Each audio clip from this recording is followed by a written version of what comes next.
사랑하는 주님의 제자들 여러분, 오늘 2025년 41번째 주일을 맞아 여러분 모두에게 예수 그리스도 안에 있는 충만한 은혜와 축복이 가득하시기를 기도합니다. 여기 아이오와는 이제 10월 둘째 주로 접어들면서 이번 주에는 제법 살살한 날씨가 계속되는 가운데 우리는 오늘도 이렇게 주님의 은혜로 예배에 임하고 있습니다. 여러분들이 계시는 위스콘신과 일리노이와 미시간과 뉴욕과 또 한국과 세계 도처에서 이 예배에 함께 하시는 분들이 계시는 곳은 어떤지 모르겠습니다만 모쪼록 하나님의 은혜 안에서 모두 건강하고 행복하시기를 기도합니다. 그럼 오늘 2025년 41번째 주일날 아침에 하나님의 영광의 예배에 초대받고 함께 하신 여러분 모두를 환영하며 전능하신 하나님 우리 아버지, 우리의 구주가 되시는 예수님, 또 우리의 성화주가 되시는 성령님을 예배하는 자리로 함께 나갔으면 좋겠습니다. 긍휼이 풍성한 하나님이 우리를 사랑하신 그 큰 사랑을 인하여 허물로 죽은 우리를 그리스도와 함께 살리셨고 여호와 하나님께서 예수 그리스도를 통하여 성령 안에서 그의 공의와 사랑으로 온 하늘과 땅을 영원히 통치하시는도다. 하늘의 천군들과 온 땅의 인생들아 하나님 아버지를 찬송할지로다. 우리가 그를 힘입어 살며 기동하며 존재하기 때문임이니라. 같이 기도하심으로 주님 은혜의 보좌 앞으로 나가시겠습니다.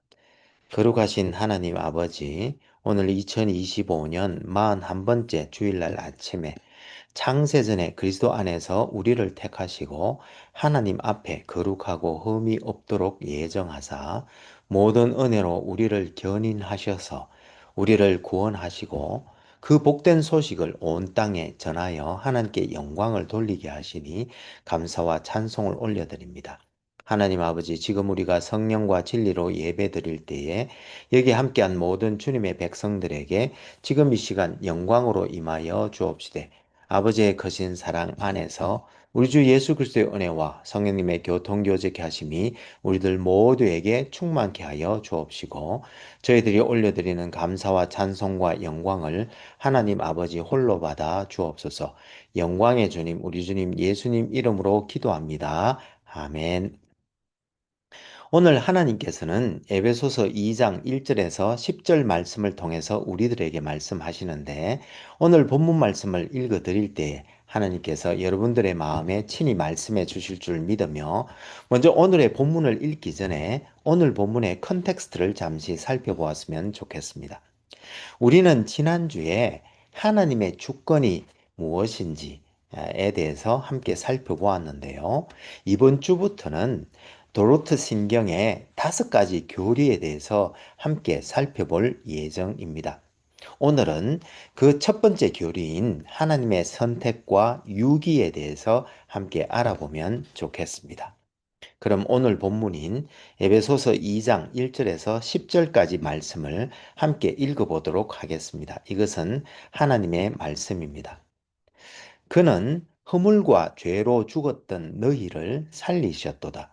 그때 너희는 그 가운데서 행하여 이 세상 풍조를 따르고 공중의 권세 잡은 자를 따랐으니 곧 지금 불순종의 아들들 가운데서 역사하는 영이라. 전에는 우리도 다 그 가운데서 우리 육체의 욕심을 따라 지내며 육체와 마음에 원하는 것을 하여 다른 이들과 같이 본질상 진노의 자녀이었더니 긍휼이 풍성하신 하나님이 우리를 사랑하신 그 큰 사랑을 인하여 허물로 죽은 우리를 그리스도와 함께 살리셨고 너희는 은혜로 구원을 받은 것이라. 또 함께 일으키사 그리스도 예수 안에서 함께 하늘에 앉히시니 이는 그리스도 예수 안에서 우리에게 자비하심으로써 그 은혜의 지극히 풍성함을 오는 여러 세대에 나타내려 하심이라. 너희는 그 은혜에 의하여 믿음으로 말미암아 구원을 받았으니 이것은 너희에게서 난 것이 아니요 하나님의 선물이라. 행위에서 난 것이 아니니 이는 누구든지 자랑하지 못하게 함이라. 우리는 그가 만드신 바라 그리스도 예수 안에서 선한 일을 위하여 지으심을 받은 자니 이 일은 하나님이 전에 예비하사 우리로 그 가운데서 행하게 하려 하심이니라. 이것은 하나님의 말씀입니다. 다 같이 감사합니다. 하나님. 잠시 기도하시겠습니다. 주님, 지금 이 시간 하나님의 말씀을 듣기를 원합니다. 하늘의 지혜와 진리의 말씀을 들을 때에 성령의 조명하심으로 우리의 마음을 여시고 말씀을 깨닫게 하여 주옵시되 주님의 생명의 말씀에 순종하는 은혜를 더하여 주옵소서. 성령을 보내주신 우리 주님 예수님 이름으로 기도합니다. 아멘. 오늘 2025년 만 한 번째 주일날 아침에 여기에 함께 하신 모든 분들에게 우리 주 예수 그리스도의 은혜와 우리 아버지 하나님의 크신 사랑과 또 성령님의 교통 교제케 하심이 충만하시기를 기도합니다. 지난주에 우리는 하나님의 주권에 대해서 살펴보면서 하나님의 작정에는 선택과 유기가 있음을 알아보았는데요. 이 교리는 저도 매번 묵상할 때마다 이해하기가 쉽지 않고 난해하여 합니다. 그래서 칼빈은 로마서 11장 5절과 6절 말씀을 통해 이 교리는 우리의 구원이 오직 하나님의 전적인 자비로 말미암는다는 것을 깨닫게 해주므로 하나님께는 영광을 올려드리고 우리들은 겸손하게 만든다고 하면서 이 예정 교리를 우리가 탐구할 때 우리는 하나님의 신성한 지혜의 영역에 들어가고 있음을 기억하고 단순히 그저 인간의 호기심만으로 접근하여 이 논의를 혼란스럽고 심지어 위험하게 만들지 않도록 하여야 한다고 하면서 우리는 절제하는 마음을 가지고 비록 완전히 이해하지는 못한다 하더라도 경외하는 마음으로 우리에게 계시해 주신 하나님의 비밀을 살펴봄으로써 놀라운 마음으로 하나님을 찬송할 때 또한 이 교리는 우리에게 유익을 가져다 줄 것이라고 하면서 이 교리를 두려운 작정이라고 말하였습니다. 아무튼 이번 주에는 이러한 하나님의 예정에 대해서 다루는 도르트 신경의 첫 번째 교리인 하나님의 선택과 예정에 대해 살펴보고 또 이 교리에 대한 반론인 아르미니안주의에 대해서도 우리 함께 살펴보시면서 은혜 나눌 수 있기를 소망합니다. 먼저 오늘 본문의 내용을 요약해 보면 인간은 허물과 죄로 영적으로 죽어 있는 상태로서 모두 본질상 하나님의 진노 아래 있다고 말하고 있습니다. 그래서 하나님께서는 그리스도 안에서 우리를 먼저 살리셨고, 다른 말로 하면 우리를 먼저 중생시켜 주신 후에 믿음의 선물을 주셔서 은혜로 구원하셨는데, 이렇게 한 이유는 우리들의 선한 행실을 통하여 하나님의 구원의 은혜의 풍성함을 온 땅과 하늘에 선포하게 하시기 위함이었으며, 그리고 마지막 날에는 하나님께서 그리스도 안에서 함께 우리를 하늘에 앉히실 것이라고 말씀하고 있습니다. 그런데 이러한 하나님의 구원의 역사에 대해서 오늘 본문의 앞장인 1장 3절에서 6절에 보면 찬송하리로다 하나님 곧 우리 주 예수 그리스도의 아버지께서 그리스도 안에서 하늘에 속한 모든 신령한 복을 우리에게 주시되 곧 창세 전에 창조를 하시기도 전에 그리스도 안에서 우리를 택하사 우리로 사랑 안에서 그 앞에 거룩하고 흠이 없게 하시려고 그 기쁘신 뜻대로 우리를 예정하사 예수 그리스도로 말미암아 자기의 아들들이 되게 하셨으니 이는 그가 사랑하시는 자 안에서 우리에게 거저 주시는 바 그 은혜의 영광을 찬송하게 하려는 것이라고 하면서 이러한 모든 구원의 복은 창세 전에 하나님의 택하심과 예정하심에 근거하고 있다고 분명히 말씀하고 있습니다. 이러한 택하심과 예정에 대하여 도르트 신경 첫 번째 교리 제1조에서는 모든 인간은 아담 안에서 범죄하여 저주 아래 있으며 영원한 죽음을 받도록 되어 있다고 전제한 후에 제2조에서는 그러나 하나님께서는 세상을 사랑하사 자기의 독생자를 세상에 보내셨고 누구든지 그분을 믿으면 멸망하지 않고 영생을 얻도록 하셨고 이어진 제3조에서는 이렇게 사람이 믿음에 이르도록 하시기 위하여 이 기쁜 소식을 전할 복음 전파자를 우리들에게 보내셨는바 제4조에서는 이 복음을 받아들이고 예수님을 구주로 영접한 사람은 구원을 얻되 이 복음을 믿지 않는 사람은 영벌에 처하도록 하셨습니다. 라고 말하고 있습니다. 그리고 이어진 제5조에서는 이렇게 하나님의 복음에 대한 불신의 원인은 하나님께 있지 않고 그 책임은 각 사람에게 있는데 그렇지만 예수 그리스도를 믿는 믿음과 그분을 통한 구원은 에베소서 2장 8절 말씀과 빌리포스 1장 29절 말씀처럼 하나님께서 값없이 주시는 선물이라고 고백하고 있습니다. 이를 좀 더 부연 설명해 드리면 하나님께서 복음 전파자를 세우시고 그를 보내 예수 그리스도 예수에 대한 관한 복음의 말씀을 선포케 하셨고 또 그 진리를 성령께서 조명해 주심으로 그 복음을 믿을 수 있도록 해 주셨는바 그러므로 믿게 된 사람은 믿음조차도 하나님께서 도와주시지 않으셨으면 믿을 수 없는 것임을 깨닫고 믿음조차도 하나님의 선물인 것을 고백하며 하나님께 감사하게 되지만 그러나 이 복음의 말씀을 거부한 사람들은 모두 영벌에 처해지는데 그 모든 책임은 그 사람에게 있다고 말하고 있는 것입니다. 그리고 제6조에서는 이렇게 어떤 사람에게는 믿음의 선물을 주신 것은 하나님의 기뻐하신 뜻을 따른 영원한 작정에 의한 것이지만 어떤 사람은 그들 자신의 사악함과 강팍함 가운데 그대로 내버려 두신 것을 말하고 있는데 이를 신학적 용어로는 유기라고 말하고 있습니다.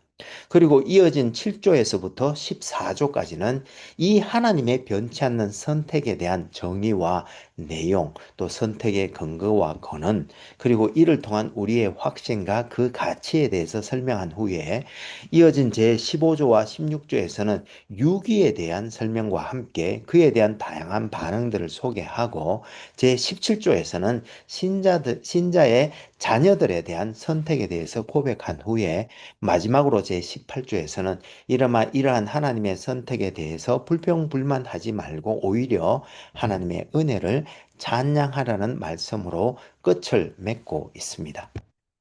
그런데 이와 같이 심오하고 이해하기 어려운 하나님의 영원한 선택과 유기의 교리에 대해서 지금도 많은 이들이 반론을 제기하고 있습니다만 16세기 칼빈주의의 본산인 네덜란드에서도 야코부스 아르미니우스라는 사람이 이에 대해 반론을 제기하였는데 그는 말하기를 하나님께서는 단지 그분의 공의로운 뜻에 근거하셔서 어떤 사람들을 아담의 타락한 상태로 그로 말미암은 상태와 그로 말미암은 모든 인류의 죄와 정죄의 상태에 버려두기로 작정하신 것이 아니고 또 더 나아가서 그 공의에 근거하여 어떤 사람에게는 믿음과 회심에 필요한 그러한 은혜를 내려주지 않고 지나치기로 작정하신 것도 아니다라고 하면서 모든 인간은 영적으로 죽어 있는 상태라서 복음에 반응할 수가 없기에 그래서 하나님께서는 복음이 선포될 때 예비 은혜를 주시는데 그 예비 은혜로 말미암아 인간은 자유 의지를 회복하고 복음의 믿음으로 반응하거나 혹은 거부할 수 있도록 해 주셨는데 그런데 이렇게 믿음에, 그 다음에 믿음에 이를 수 있는 사람은 하나님께서 선택하셨지만, 그러나 그렇게 하나님의 선택을 받는 조건은 선택받은 인간이 영생을 얻는 데 합당한 올바른 본성을 가지고 있으며, 또한 경건과 겸손과 온유한 성품을 가지고 있어야 하는 바, 따라서 하나님의 선택은 이러한 성품들의 의존에 있으며, 또한 하나님께서 어떤 사람에게서는 복음을 전하시고 다른 사람에게는 전하지 않으시는데 그 이유는 그분의 선하시고 기뻐하시는 뜻에만 있는 것이 아니라 복음이 전파되는 그 사람이 다른 사람보다 더 선하고 가치가 있기 때문이기도 하다고 말하였습니다. 따라서 이러한 아르미니우스의 반론에 대하여 도르트 공의회로 모여서 말하기를 결론을 내기를 신명기 10장 14절과 15절 그리고 마태복음 11장 21절 등 말씀에 근거하여 하나님께서는 단지 그분의 공의롭고 기뻐하시는 뜻에 근거하여 선택과 유기를 작정하셨고 소위 아르미니우스를 따랐던 항론파라고 하는데요. 이 학론파가 주장하는 일반적이고 불확정적인 선택, 즉 모든 사람의 자유의지를 회복시켜 주시는 예비 은혜의 선택, 또 불완전하고 취소할 수 있고 결정적이지 않은 조건적인 선택, 즉 믿음에까지만 이르도록 하는 선택과 또 마지막으로 완전하고 취소할 수 없고 결정적이고 절대적인 선택, 즉 구원에까지 이르도록 하는 선택 등 다양한 하나님의 선택이 있다는 그것은 전혀 성경적인 근거가 없으며 또 이렇게 믿음에 이르는 선택을 받은 사람은 영생을 얻을 가능성이 있는데 그런 선택을 받은 사람은 그에 합당한 올바른 본성과 경건과 겸손과 온유한 성품을 가지고 있어야 한다는 것 또한 성경적이지 않을 뿐만 아니라 또한 복음을 전파받은 백성이 복음을 전파받지 못하는 다른 백성보다 더 선하고 가치가 있다고 하는 것 또한 성경에서 전혀 근거가 없는 것이기에 그의 이러한 주장들을 도르트 신경을 통해 정죄하였던 것입니다. 그러나 그럼에도 불구하고 우리가 알아야 할 것이 있습니다. 무슨 말인가 하면 우리가 일반적으로 하나님의 유기에 대해서 말할 때 하나님께서는 택하지 않은 자들을 그들 자신의 사악함과 강팍함 가운데 내버려 두셨다고 말하는 것을 들으면 마치 하나님께서 그들을 무슨 악마와 같은 지옥과 같은 그런 존재나 상태로 내버려 두셨다고 생각하기 쉬운데 그렇지 않습니다. 무슨 말인가 하면 하나님께서는 그의 은혜를 택자뿐만 아니라 비택자에게도 넘치도록 주셨다고 성경은 분명히 말씀하고 있습니다. 무슨 말인가 하면 첫째, 하나님께서는 모든 인간에게 일반 은총을 크게 더하여 주셔서 모든 인류가 도덕적이고 지성적인 삶을 살아가며 또 도덕적인 사회와 국가를 형성하도록 해 주셨을 뿐만 아니라 학문과 예술, 윤리와 법률, 그리고 심지어 일반 종교의 영역에도 진리의 빛을 비추어 주셨는데 이는 칼빈이 말한 종교의 씨앗, 즉 신생에 대한 감각과 함께 종교에 있어 필수적인 요소와 형태인 하나님이란 개념 혹은 신에 대한 개념, 그리고 죄책감, 구원에 대한 갈망, 또 제사, 사제직, 성전, 예배, 기도 등 비록 어느 정도 부패되었을지라도 이방 종교에 이런 것들이 나타나고 있는데 결국 이것은 말라기 1장 11절 말씀처럼 해 뜨는 곳에서부터 해 지는 곳까지 이방 민족 중에서 하나님 여호와의 이름이 크게 될 것임이라는 말씀처럼 하나님께서는 모든 민족 가운데 하나님의 영광을 선포하고자 하심이었음을 알 수가 있습니다. 그리고 심지어 바빙크는 성경에 의하면 이방인들 가운데에도 하나님의 계시, 로고스의 조명, 성령의 사역이 있었다고 말하고 있는데요. 특히 히브리스 6장에 보면 나오는 지성의 조명이라든가 하늘의 은사, 성령의 교제, 하나님의 말씀을 맛보는 것과 또 다가오는 즉 이 미래의 세상의 능력들을 들은 심지어 때때로 나중에 타락하여 그리스도를 멸시하는 사람들, 즉 비택자들의 소유이기도 했다고 말하였습니다. 이와 같이 하나님의 진리의 말씀의 선포를 통한 하나님의 계시와 말씀을 통한 지성의 조명, 그리고 진리에 대한 성령의 사역 등은 비택자들 가운데에도 넘쳐나는데, 이러한 것들을 신학적 용어로는 외적 부르심의 은혜로 말하고 있으며, 이러한 외적 부르심의 은혜는 차별 없이 모든 사람에게 해당되는 하나님의 무한한 사랑의 증거이며, 또한 하나님은 악인이 죽는 것을 조금도 기뻐하지 아니하시며 죄인이 회개하고 사는 것을 기뻐하신다는 성경 말씀을 인치는 것으로 볼 수 있는 것입니다.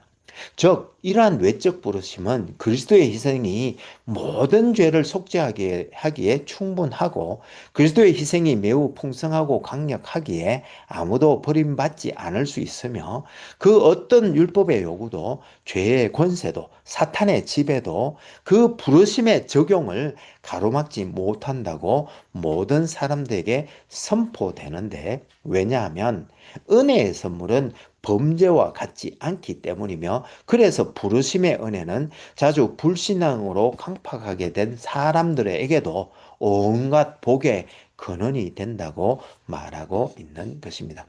그리고 또 하나님께서는 인간의 마음에 종교의 씨앗을 뿌려 놓으실 뿐만 아니라 온 우주에 그의 창조물에 그의 영원하신 능력과 신성이 보여지도록 하셔서 모든 인간들에게 하나님께서 존재하고 계심을 아는 그런 지식을 주심으로 하나님께 감사하고, 또한 하나님을 영화롭게 하도록 하셔서 결국 사도행전 17장 27절 말씀처럼 이러한 것들을 통하여 사람들이 하나님을 더더머 찾아 발견할 수 있도록 하셨으며, 그리고 심지어 사도행전 17장에 보면 바울의 아덴 설교에서 그리스도를 알지 못하던 시대에는 하나님께서 간과하셨다고 하면서 이제 어디든지 사람에게 다 명하사 회개하라고 하셨다고 전하고 있는데요.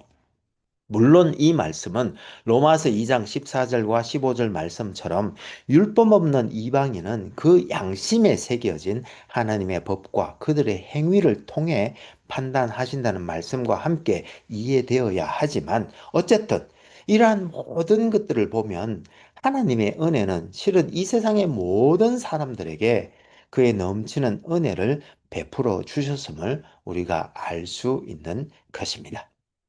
그래서 갈비는 이러한 하나님의 선택과 유기의 교리는 모든 구원의 은혜가 하나님의 값없이 주시는 자비로 말미암는 바, 이런 은혜를 받은 사람들은 겸손한 마음을 가지고 오직 하나님께 영광 돌리며 우리에게 주신 사명, 즉 하나님의 은혜의 구원을 모든 고난과 핍박 가운데도 선포하는 삶을 살아가야 하는 것을 알려준다고 말하였던 것입니다. 사랑하는 여러분, 그래서 주님께서도 나는 겸손하고 온유하니 나의 멍에를 메고 나에게 배우라고 말씀하셨던 것이고요.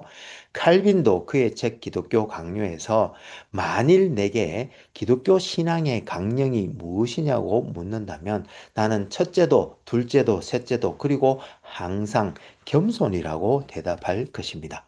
아우구스티누스는 자기에게 무언가 덕이 있다고 생각하면서도 교만과 자랑을 삼가는 것은 겸손으로 여기지 않으며, 사람이 완전히 낮아지는 것 이외에는 피할 곳이 없다고 진정으로 느낄 때에 그것을 가리켜 겸손이라고 여기는 것입니다고 하면서, 누구든지 자기 스스로 아무것도 아니며 또한 자기로부터는 아무 도움도 얻을 수 없다는 것을 깨달으면 자기 속에 있는 무기들이 다 부서지고 마침내 전쟁은 끝난다고 말했던 것입니다.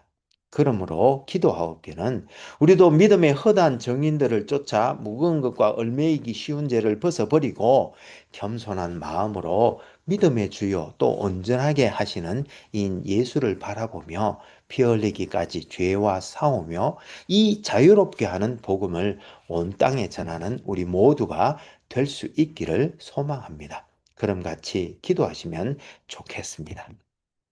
신실하시고 감사하신 하나님 아버지, 오늘 2025년 41번째 주일을 맞아 택하심을 입은 우리가 이제 그리스도를 구주로 고백하며 그가 핏값 주고 사신 이 은혜의 구원을 고난과 핍박 가운데에도 선한 삶을 통해 겸손하게 온 땅에 선포하게 하시니 감사와 찬송을 올려드립니다. 주님 십자가 밑에 엎드려 간절히 기도하옵기는 올 한 해 여기 있는 우리들 모두가 하나님의 이 은혜가 우리에게 넉넉히 부어졌음을 깨닫고 겸손한 마음으로 오늘 당한 우리의 고난을 오히려 기뻐하며 하나님의 자비와 은혜와 영광을 온 땅에 선포하는 우리들 모두가 될 수 있도록 도와주옵소서. 우리 믿음의 주요 온전케 하시는 이인 우리 주님 예수님 이름으로 기도합니다. 아멘. 이제는 우리 주 예수 그리스도의 은혜가 매일매일 우리를 새롭게 하며 우리 여호와 하나님의 크신 사랑이 우리로 하여금 형제자매와 이웃을 품고 사랑으로 섬기게 하되 성령님의 권능 주심과 교통 교제케 하심을 통하여 선한 일에 더욱 열심을 낼 때에 우리가 다음에 다시 만나는 그날까지 우리들 모두가 하나님의 이 넉넉한 구원의 은혜를 힘입고 겸손한 마음으로 오늘 당한 복음을 위한 고난을 오히려 기쁨으로 이기면서 하나님의 자비와 은혜와 영광을 온 땅에 선포하는 우리들 모두가 될 수 있기를 간절히 축원하옵나이다. 아멘. 감사합니다, 여러분.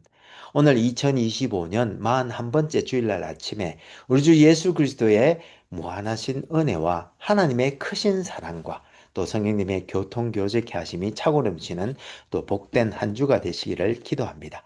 혹 여러분들 중에 다음 세대를 세우고자 하는 저희 한울교회의 비전에 성원해 주시기를 원하시는 분은 젤러 계정 info@churchbeyondborders.com으로 후원해 주시거나 혹은 책을 보내실 분은 Church Beyond Borders 앞으로 책을 쓰셔서 교회 주소 4122 Fourth Street, 디모인, 아이오와 50313로 보내주시면 감사하겠습니다. 그럼 다음 주에 다시 은혜로 만나 뵙겠습니다. 사랑합니다. 감사합니다. 축복합니다. 바이.